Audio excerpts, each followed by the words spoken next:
እንኳን ደህና መጣችሁ። አህለን ወሰህለን። ሰብስክራይብ፣ ላይክ እና ሼር አድርጋችሁ ዝለቁ። ገብል ገብል በፊት ማለት ነው። ገብል እስቡዕ ገብል እስቡዕ ከሳምንት በፊት። እስቡዕ ሳምንት ማለት ነው። ገብል እስቡዐይን ገብል እስቡዐይን ከሁለት ሳምንት በፊት። እስቡዐይን ሁለት ሳምንት። ገብል ሸህር ገብል ሸህር ከወር በፊት። ሸህር ወር ማለት ነው። ገብል ሸህሬን ገብል ሸህሬን ከሁለት ወር በፊት። ሸህሬን ሁለት ወር። ገብል ሰና ገብል ሰና ከአንድ ዓመት በፊት። ሰና ዓመት ወይም አንድ ዓመት። ገብል ሰነቴን ገብል ሰነቴን ከሁለት ዓመት በፊት። ሰነቴን ሁለት ዓመት። ባዕድ ባዕድ በኋላ። ባዕድ እስቡዕ ባዕድ እስቡዕ ከሳምንት በኋላ። እስቡዕ ሳምንት ነው። ባዕድ እስቡዐይን ባዕድ እስቡዐይን ከሁለት ሳምንት በኋላ። እስቡዐይን ሁለት ሳምንት። ባዕድ ሸህር ባዕድ ሸህር ከወር በኋላ። ሸህር ወር ማለት ነው። ባዕድ ሸህሬን ባዕድ ሸህሬን ከሁለት ወር በኋላ። ሸህሬን ሁለት ወር። ባዕድ ሰና ባዕድ ሰና ከአንድ ዓመት በኋላ። ሰና ዓመት ወይም አንድ ዓመት። ባዕድ ሰነቴን ባዕድ ሰነቴን ከሁለት ዓመት በኋላ። ሰነቴን ሁለት ዓመት። ተግሪበን ተግሪበን ማለት በግምት ማለት ነው። ለምሳሌ በደእት الشغل تقريبا قبل سنة. بدأت الشغل تقريبا قبل سنة በግምት ከአንድ ዓመት በፊት ስራ ጀመርኩ ማለት ነው። በደእት ጀመርኩ።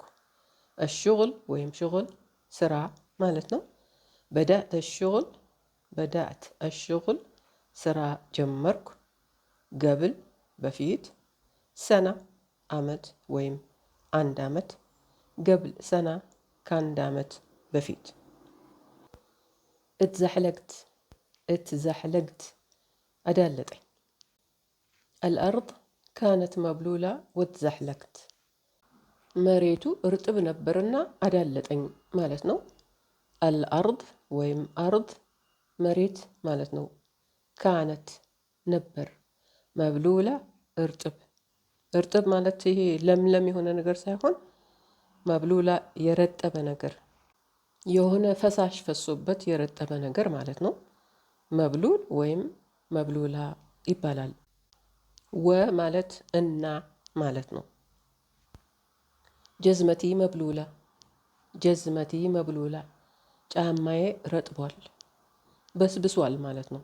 የሆነ ነገር ተደፋበትና ጫማዬ ረጠበ፣ በሰበሰ። ጀዝማ ጫማ፣ ጀዝመቲ ጫማዬ።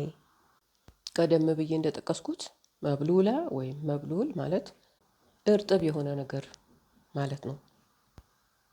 طحت طحت ወደኩ። اليوم وأنا ماشية في السوق طحت. اليوم وأنا ماشية في السوق طحت ዛሬ ገበያ ውስጥ እየሄድኩ ሳለሁ ወደኩ ማለት ነው።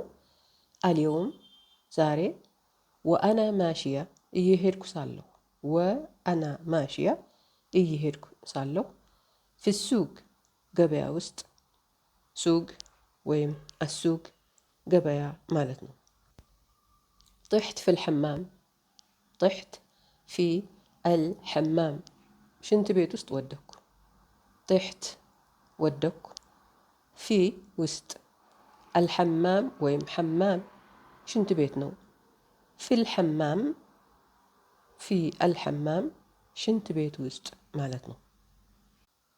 ነፍሰ ሸይ ነፍሰ ሸይ ይህ ያው ነው፣ ተመሳሳይ ነው፣ አንድ ነው፣ አንድ አይነት ነው እንደ ማለት ነው። ነፍሰ ሸይ አንድ ነገር ተመሳሳይ ሆኖ ካገኘ ነው ነፍሰ ሸይ እንላለን። ለምሳሌ አልጅዘም ኩልሃ ነፍሰ ሸይ፣ አልጅዘም ኩልሃ ነፍሰ ሸይ ሁሉም ጫማዎች ተመሳሳይ ናቸው፣ ያው ናቸው፣ አንድ ናቸው፣ አንድ አይነት ናቸው ማለት ነው። አልጅዘም ወይም ጅዘም ጫማዎች፣ ብዙ ጫማዎች ጅዘም ወይም አልጅዘም ይባላሉ። ኩልሃ ሁሉም፣ አንድ ጫማ ከሆነ ጀዝማ እንላለን። ማ ይሕታጅ ማ ይሕታጅ አያስፈልግም፣ አስፈላጊ አይደለም። ለምሳሌ عندنا كل شيء ما يحتاج أروح البقالة. عندنا كل شيء ما يحتاج أروح البقالة. عندنا አለን ኩል ሸይ ሁሉም ነገር። አሩሕ ማለት እሄዳለሁ ማለት ነው ቀጥተኛ ትርጉሙ። በዚህ አረፍተ ነገር ውስጥ ግን መሄድ ተብሎ ይተረጎማል ከአረፍተ ነገሩ ጋር እንዲስማማ። አልበጋላ ወይም በጋላ ሱቅ ነው። አሩሕ አልበጋላ ሱቅ እሄዳለሁ። ማ ይሕታጅ አሩሕ ማ ይሕታጅ አሩሕ መሄድ አያስፈልገኝም ወይም መሄድ የለብኝም ማለት ነው። ማ ይሕታጅ አሰዊ ማለት ደግሞ ማድረግ አያስፈልገኝም ወይም ማድረግ የለብኝም ማለት ነው። ኩል ሸይ ኩል ሸይ ሁሉም ነገር፣ ማንኛውም ነገር ማለት ነው። ለምሳሌ ኩል ሸይ መውጁድ፣ ኩል ሸይ መውጁድ ሁሉም ነገር፣ ማንኛውም ነገር አለ ይገኛል ማለት ነው። መውጁድ አለ ይገኛል። ወላ ሸይ ወላ ሸይ ምንም ምንም ነገር። ለምሳሌ ሩሕት السوق بس ما حصلت ولا شيء. رحت السوق بس ما حصلت ولا شيء ገበያ ሄድኩ ግን ምንም ነገር አላገኘሁም ማለት ነው። ሩሕት ሄድኩ፣ በስ ግን ነገር ግን፣ ማ ሐሰልት አላገኘሁም። አልመጋስ ወይም መጋስ መጠን ማለት ነው። ለምሳሌ አንድ ነገር ልንገዛ ሄደን ስንፈልግ ጫማ ሊሆን ይችላል፣ ልብስ ሊሆን ይችላል። የሆነ ቁጥሮች አሏቸው፣ የሆነ መጠን አላቸው አይደለ? ለሁሉም ሰው እንደ ሰውን የሚስማማ ያ መጋስ ይባላል። በአረፍተ ነገር ልግለጽላችሁ። ለምሳሌ አልመጋስ ዳ ከቢር አለየ፣ አልመጋስ ዳ ከቢር አለየ የዚህ ነገር መጠኑ ልክ አይደለም፣ ይሰፋብኛል፣ ይበልጥብኛል እንደማለት ነው። አልመጋስ ዳ ይህ ቁጥር ወይም ይህ መጠን ማለት ነው። ከቢር ትልቅ፣ አለየ በኔ ላይ፣ ከቢር አለየ ይተልቅብኛል። የሚያንስብን ከሆነ ሰጊር አለየ እንላለን። ሰጊር አለየ ማለት ያንስብኛል ማለት ነው። ሰጊር ትንሽ። ጀረብት ጀረብት ሞከርኩ። جربت الجزمة بس المقاس كان كبير علي. جربت الجزمة بس المقاس كان كبير علي. ጫማውን ሞከርኩት ግን መጠኑ ሳይዙ ወይም ቁጥሩ ተለቀብኝ ማለት ነው። አልጀዝማ ወይም ጀዝማ ጫማ ነው። በስ ማለት ግን ወይም ነገር ግን ማለት ነው። አልመጋስ ወይም መጋስ መጠን፣ ሳይዝ፣ ቁጥር። ካን ነበር፣ ከቢር አለየ ተለቀብኝ። ዘይ ሃዚ ዘይ ሃዚ እንደዚች አይነት። አሕታጅ ወይም አብጋ ጀዝማ ዘይ ሃዚ። አሕታጅ ወይም አብጋ ጀዝማ ዘይ ሃዲ እንደዚች አይነት ጫማ እፈልጋለሁ ማለት ነው። አሕታጅ ወይም አብጋ ማለት እፈልጋለሁ ማለት ነው። ጀዝማ ጫማ። ዘይ ሃዳ ዘይ ሃዳ እንደዚህ አይነት። اشتريت فستان زي هذا. اشتريت فستان زي هذا እንደዚህ አይነት ቀሚስ ገዛው ማለት ነው። اشتريت ገዛው፣ فستان ቀሚስ ሙናስብ ሙናስብ ተስማሚ የሚስማማ ማለት ነው። አልቤት ዳ ሙናስብ ለና አልቤት ዳ ሙናስብ ለና ይሄ ቤት ለእኛ ተስማሚ ነው ማለት ነው። አልቤት ወይም ቤት ቤት ማለት ነው። ዳ ይሄ ለና ለኛ የማይስማማን ከሆነ ሙሽ ሙናስብ እንላለን። ሙሽ ሙናስብ አልቤት ዳ ሙሽ ሙናስብ ለና አልቤት ዳ ሙሽ ሙናስብ ለና ይህ ቤት ለእኛ ተስማሚ አይደለም ማለት ነው።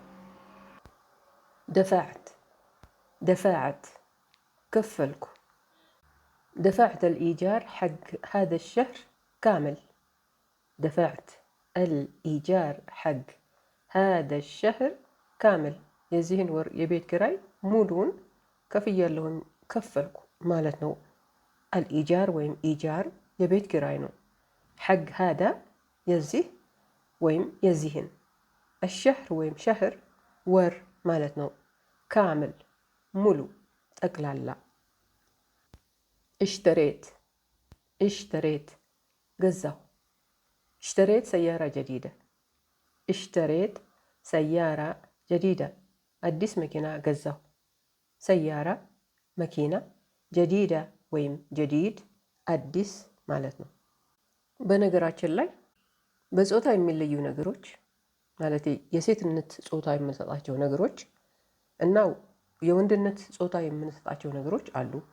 በአረብኛ መኪና በሴትነት ጾታ ትጠራለች። ስለዚህ ጀዲዳ እንላለን። በወንድነት ጾታ የሚጠራ ነገር ደግሞ ጀዲድ ይባላል።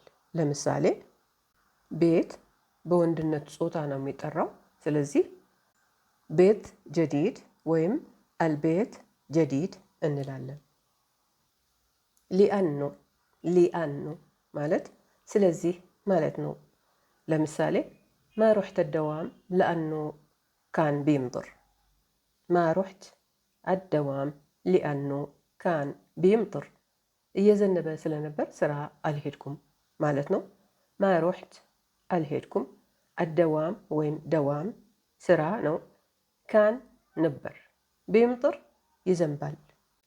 ካን ቢምጥር እየዘነበ ነበር። አትፈረጅ አትፈረጅ አያለሁ ማለት ነው። ኩል ዮም አጅልስ ፊል በለኮና ወአትፈረጅ ዐለ ጠሪቅ ኩል ዮም አጅልስ ፊ አልበለኮና ወአትፈረጅ ዐለ አጠሪቅ በየቀኑ ባልኮኒ ላይ ተቀምጬ መንገዱን አያለሁ እንደማለት ነው። ኩል ዮም በየቀኑ፣ አጅልስ እቀመጣለሁ ወይም ተቀምጬ፣ ፊ ላይ፣ አልበለኮና ወይም በለኮና ባልከኒ ማለት ነው። ወ እና አጠሪቅ ወይም ጠሪቅ መንገድ ነው።